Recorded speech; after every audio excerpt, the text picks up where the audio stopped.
At an industry-wide gala, my uncle shouted, "Legacy is earned, and some people never will." I toasted politely.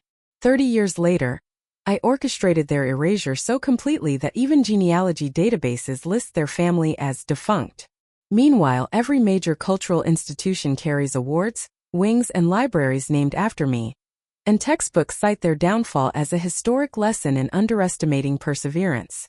I still remember the sting in my throat that night. Not from the champagne, but from the way the whole ballroom laughed, polite, controlled, like they all knew the joke wasn't really a joke. It was 1992, the National Design Alliance Gala in Chicago. My uncle Gerard Malorin had just given the keynote. I was 27, still new to the field. I had a couple of decent projects under my belt, a community center in Evanston and some design work on low-income housing near Oak Park, but nothing that would get me invited to an event like that. The only reason I was there was because my Aunt Elise had begged Gerard to let me tag along. "He's got talent," she told him. "Let him see what real recognition looks like." And Gerard let me come. But he never wanted me there. I sat quietly at table 16, while the real names in the industry sat up front, laughing and networking. Gerard barely looked at me the whole evening, until the end, when he gave a toast. He stood in the center of the room, holding his crystal flute like a king about to deliver a royal decree. "Legacy," he said, "is earned, and some people never will." Then he looked directly at me. Didn't smile. Didn't blink. Just held the stare for a full 2 seconds. People laughed. Some chuckled nervously. A few glanced at me like they felt sorry. I smiled, raised my glass, and toasted back. That's what you do, right? You act like it's fine. You don't cause a scene. But inside I was shaking. Not with sadness, with something colder. I knew right then what I needed to do. I wasn't going to prove him wrong. I was going to erase him. Nobody cares about young architects in Toledo, and that's exactly why I went. I needed a place where no one expected anything from me, where I could build from the ground up unnoticed. I took a city job drawing up expansion plans for housing projects.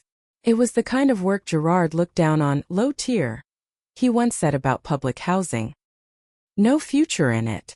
But it paid enough to keep me alive, and it gave me access to city boards, land use commissions, and historical preservation projects. I showed up to every meeting, volunteered for every zoning review committee, learned how cities actually decide what gets remembered and what doesn't. It's not talent that writes history. It's access. It's who owns the records, who funds the exhibitions, who sits on the board that approves the plaques.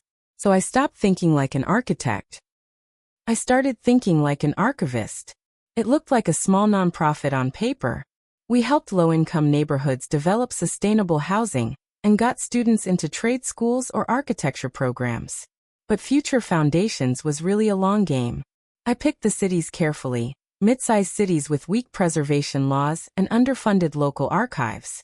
Places where I could make an impact quietly, but also collect. Collect what? Original project files, blueprints, exhibition materials, memos, public records, contracts, photos. I started buying things. I didn't go after Gerard directly, not at first. I just wanted to see how easy it was to acquire historic materials. It turns out it's very easy if you're polite and offer a donation. By 2003, I had a climate-controlled storage unit in Dayton filled with original architectural records, many signed, dated, never digitized. In 2005, I quietly hired a woman named Talia who had a background in museum archiving. I paid her under a different company to start tracking down every original document, sketch, and award Gerard had ever received. She got almost all of them. Gerard's son. My cousin. If Gerard was cold and arrogant, Darren was sloppy and greedy. He took over the Malorin Design Group in 2005, and the whole firm started cutting corners.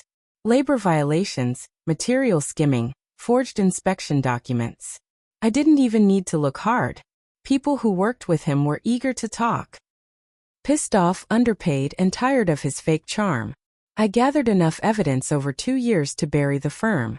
OSHA violations, emails from contractors, confidential memos showing they'd ignored serious foundation issues in multiple buildings. The final nail was a townhouse complex in Hoboken. Stairwell collapse. 2 deaths. The media ran it as a construction accident. I sent everything anonymously to the New Jersey AG's office.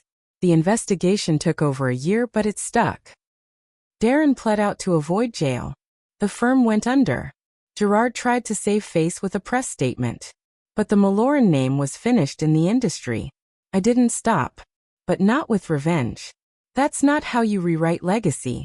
You do it with awards, libraries, endowments. I launched the Malloran Trust for Architectural Justice, intentionally vague. It sounded like a tribute.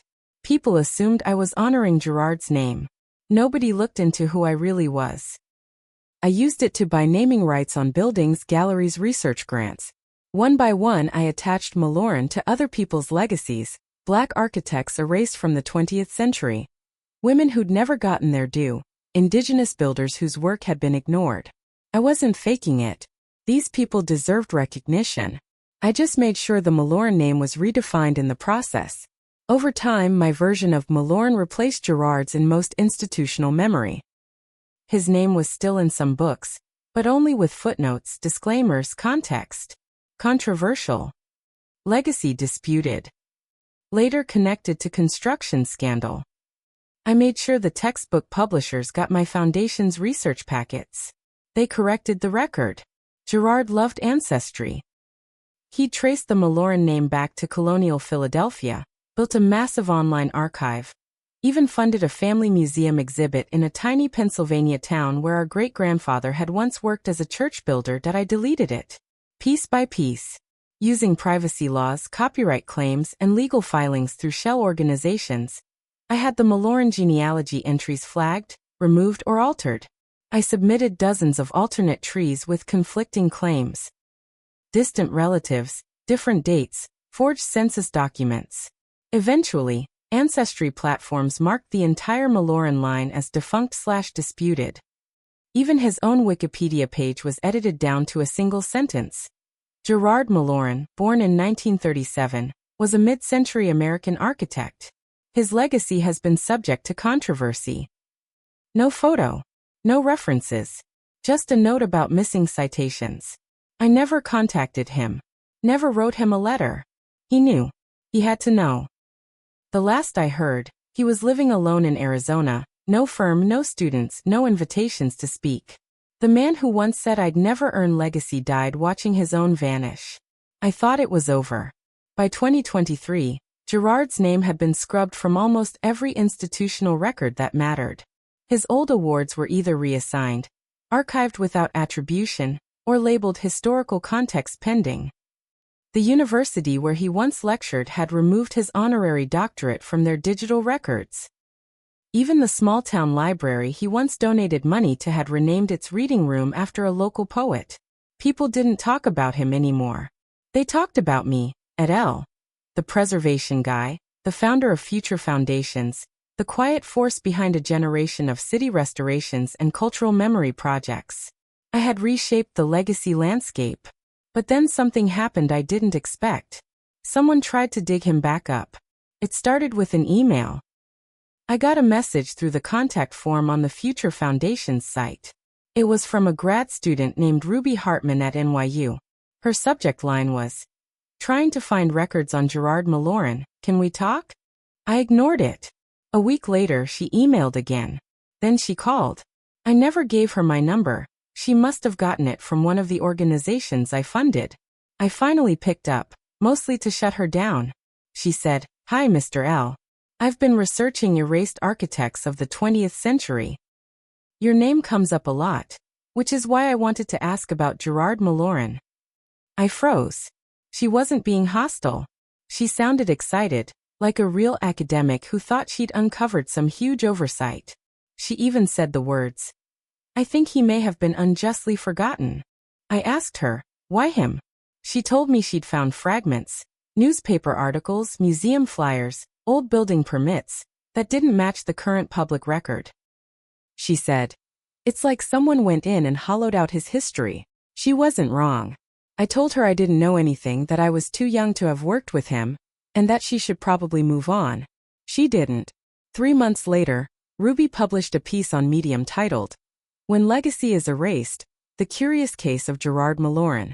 It went viral, not because anyone cared about Gerard, but because she framed it as a mystery, a disappearance. She asked questions like, why are there so few complete archives for a man whose work shaped mid-century urban design, who had access to the records that disappeared? Why are some awards reassigned with no explanation? She even included a timeline, and I'll be damned if she didn't line it up almost perfectly with my own rise. She didn't name me directly, but she quoted people from institutions I'd worked with. She pointed out how many grants I'd funded that overlapped with Gerard's old projects. It was circumstantial, but too close. I expected the story to fade in a week. Instead, it grew. Podcaster picked it up. Then a freelance reporter wrote a piece titled "Erased on Purpose" and published it in The Atlantic. Then came the tweets, the Reddit threads, the YouTube videos. People started saying things like, what if someone sabotaged his legacy? Who has that kind of power? This isn't just about one man. It's about how history can be rewritten. And just like that, Gerard was becoming relevant again, not as a hero but as a victim. That was the twist I never saw coming. I had erased him so cleanly that now people wanted him back. They wanted to fight for him. Ruby emailed me again. This time her tone had changed. She said she knew who I was. She had figured it out. She'd pulled old press releases, followed the trail of shell organizations, traced the false genealogy submissions to data firms that linked back to me. She said, you didn't just delete history. You wrote your own into its place. She asked me to meet her in person, off the record, she said, to explain your side. I didn't respond, but I started getting paranoid. Old colleagues reached out. Some friendly, some suspicious. One guy I hadn't spoken to since my Toledo days asked if I'd ever known Gerard personally. I lied. Said no. But I could tell the rumor mill had started. Someone else was going to connect the dots. And the thing is, once they start looking, they won't stop. Then I got the letter. Handwritten. No return address. Inside was just one line. Legacy is earned, but erasure doesn't last forever. I knew that handwriting. I'd seen it on blueprints, in margin notes, in old sketches I used to hold with gloved hands. It was Gerard. He was still alive. And he'd figured out what I'd done. After I got Gerard's letter, I didn't sleep right for weeks. He hadn't been seen in years. No public appearances. No lectures. No interviews. I assumed he was tucked away in some desert retirement compound, humiliated, waiting to die quietly. But that letter meant something else. It meant he'd been watching. Worse, it meant he'd been waiting. I ran a search through every public records system I had access to. Arizona, New Mexico, parts of Nevada. Nothing popped. Not under Gerard Malorin. Anyway, if he was out there, he'd either changed his name or had someone else shielding him. Then about a month later, I got the second letter. This one came in a thin black envelope, typed out. No return address again. Inside were 4 photographs, grainy but real. One was of me, speaking at the 2022 Preservation Gala in New York. One was of the burned plaque from the Malorin Fellowship, just days after it had been mysteriously vandalized. One was of Ruby Hartman, leaving a restaurant with a man in a wheelchair. The last one was of my house. From the street. At night. There was no message this time. Just the pictures. I knew right then that Gerard wasn't just surviving. He was fighting back. I hired a private security consultant. Former NYPD, now working freelance. I paid him $20,000 for a name, an address, anything that would let me understand what was going on. He came back with something I didn't expect. Gerard had legally changed his name in 2018, 4 years before the viral article, to Russell G. Manning. He'd registered a post office box in Santa Fe and filed a business license for a small architectural consultancy. But here's the twist. He hadn't been consulting. He'd been archiving. That consultancy? It was a front. Through it, he'd quietly been collecting interviews from people I'd worked with, ordering digital copies of architectural reviews, even interviewing retired city officials about zoning board decisions I was part of. He was building a counter-record. Everything I had erased. He had been slowly gathering it all back. And worse, he had Ruby. I hadn't expected her to keep chasing this after the articles. But she had clearly gone all in. Her dissertation topic had shifted from overlooked urban designers of the Midwest to manufactured legacy, memory, power, and the Malloran collapse. She was turning me into her thesis. I read the draft through a contact at NYU who owed me a favor. It was brutal. She called me the architect of narrative deletion. Said I'd used legal power and institutional philanthropy, not just to elevate others, but to strategically rewrite the truth. Page after page, she laid out patterns, funding trails, quote comparisons, archival inconsistencies. She was good. Too good. And the final section? It was titled Testimony, which meant only one thing: Gerard was going to speak. I tried to get ahead of it. I called in favors at 3 preservation councils and 1 major museum in Boston. I started feeding them new proposals, bigger grants, better funding, tied to my name only. I had my lawyer draft cease and desist threats over Ruby's inaccurate use of private material. I even tried to pull records showing she'd breached institutional access terms. Nothing stuck. She was smart, careful. She'd worked within the system. No hacking. No theft. Just slow, legal, methodical research. Just like I had done. She was beating me at my own game. Then, in March 2024, an article dropped in The New Yorker. The Erasure. Inside One Man's Secret War on Memory front page. Full color. It wasn't a hit piece. It was worse. It was a portrait. It painted me as a complicated, troubled man who reclaimed cultural space for others, but also redesigned history around his personal vengeance.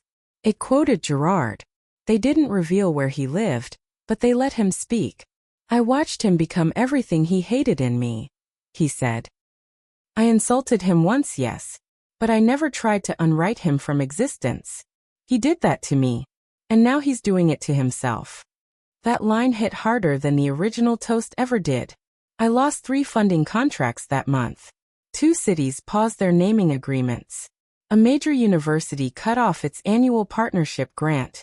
And worst of all, Ruby was invited to keynote at the very same National Design Alliance Gala, where Gerard humiliated me in 1992. She accepted. They even named her award after the Malloran Legacy Reconciliation Project. My name wasn't mentioned once. I showed up at the 2025 National Design Alliance Gala uninvited. It had been exactly 33 years since Gerard humiliated me at the same event. Same city, Chicago. Same ballroom, even. I wore the same color suit I had back then. Just tailored now, cleaner, sharper. I wasn't on the guest list. But I had enough pull to get through security. Some people still remembered what I'd done. The buildings, the grants, the foundations. Some nodded. Some didn't look at me at all. They all knew. I stood near the back wall, out of the spotlight, as the keynote began. Ruby walked to the stage, confident and calm. The applause was loud but not wild. Polite. Respectful. The kind they used to give Gerard. The kind I used to want. She started by thanking those who built the structures we stand in, and those who tried to bury the truth beneath them. Then she introduced the surprise guest speaker. They rolled out a wheelchair. It was Gerard. Thinner. Older. Pale. But not broken. And not defeated. He had a small mic clipped to his shirt. And he didn't look at the crowd. He looked straight at me. He began with one line. Legacy isn't about buildings. It's about who remembers and why. The room went silent. He told them the story. His version. He admitted the toast. Said it was cruel, said he was ashamed. But then he talked about what happened after. How someone close to him had launched a 30-year campaign to remove him from history. He never said my name. But he didn't have to. He told them about fake family trees. About library acquisitions that disappeared. About interns planted in archives. About fraudulent shell charities and donations used to buy narrative power. People gasped.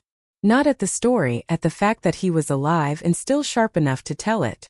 He ended with this. I tried to shape cities. He tried to shape the past. The problem is the past always fights back. The room stood and clapped. That night the internet exploded. Every article, every podcast, every thread about me resurfaced. People who once praised me now questioned everything.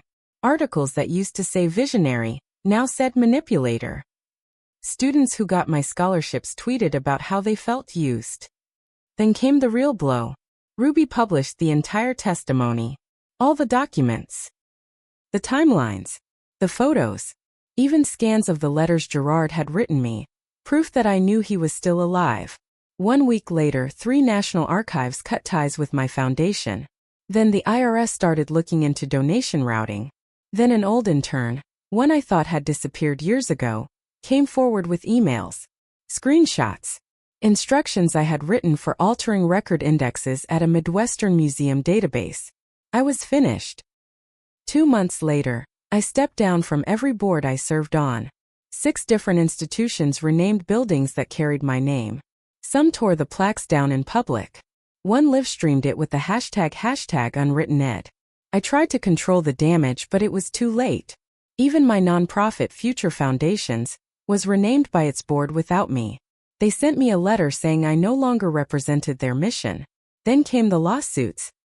A small historical society in Pennsylvania sued me for destruction of heritage documents. 2 universities filed civil claims tied to fraudulent representation of donor funds. And then the final humiliation. The genealogy sites reactivated the Malloran family tree. Not only did they list Gerard's original entries again, they added mine. Under known descendants it now read, Edward L. Malloran noted for attempting to erase family history for personal gain. Source: The Malloran Report, 2025. I had spent my life trying to destroy his legacy. In the end, I became a footnote in his. Now I live in a 2-bedroom apartment in Dayton. Nobody invites me to speak. No museums call. My phone doesn't buzz. I drive past buildings I designed. They still stand, but they no longer matter. My name isn't on the plaques. The histories in the lobbies don't mention me. I thought I could erase a man from history. But what I really did was hand him the greatest comeback story of all time.